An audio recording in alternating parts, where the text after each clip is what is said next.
So guys, let's discuss this question. Question is, a consumer buys 40 units of a good at a price of rupees 6 per at rupees 3 per unit. When the price rises to rupees 4 per unit, he buys 30 units. Calculate the price elasticity of demand by total expenditure method. Total expenditure method के through हमें price elasticity of demand निकालना है।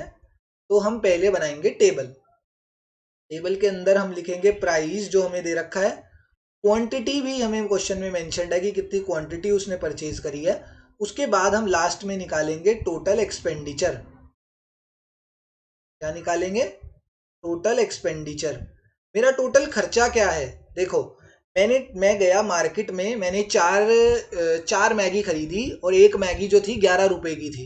यहाँ पर इन्होंने यही same चीज बोली है कि मैंने 4 यूनिट्स खरीदे, 40 यूनिट्स खरीदे एंड एक यूनिट जो था 3 का था।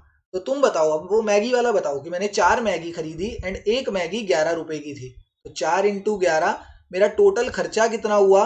44 रुपीज का सर मेरा खर्चा हुआ। तो अब यहाँ पर देखो, यहाँ पर मैं 40 मैगी खरीद के आया एंड एक मैगी 3 रुपए की थी, तो मेरा टोटल एक्सपेंडिचर कितना हो गया?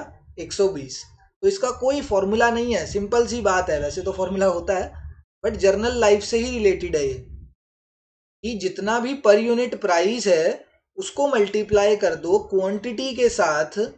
पर यूनिट प्राइस को क्वांटिटी के साथ मल्टीप्लाई अगर तुमने कर दिया तो तुम्हारा टोटल एक्सपेंडिचर निकल के आ जाएगा। ये हमारा पर यूनिट प्राइस है, ये क्वांटिटी है, दोनों को मल्टीप्लाई करा, total expenditure is 120। Next case में price rises to 40 and he buys 30 units. 4 × 30 करो तो ये भी कितना आ रहा है? 120 निकल के आ रहा है।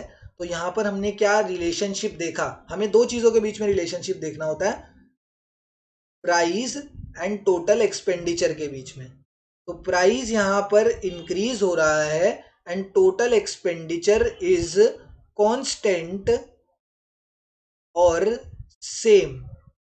तो हमने एक स्टेटमेंट पढ़ी थी, व्हेन प्राइस, अगर नहीं पढ़ी थी तो अब पढ़ लो, व्हेन प्राइस राइजेस और फॉल्स, प्राइस या तो इंक्रीज होए या डिक्रीज होए, but the total expenditure but the total expenditure remains same, then वो कौन सा केस होता है? then it is a case of unitary elastic demand।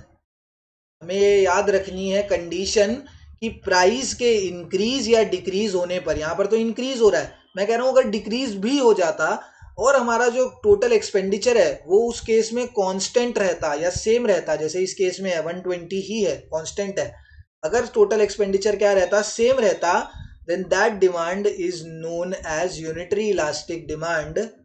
मतलब इलास्टिसिटी ऑफ डिमांड हमारी कितनी आएगी? Elasticity of demand is equals to 1। यहाँ पर यही तो पूछा, प्राइस इलास्टिसिटी ऑफ डिमांड बताओ। तो price elasticity of demand is equals to 1 in the given case. Thank you.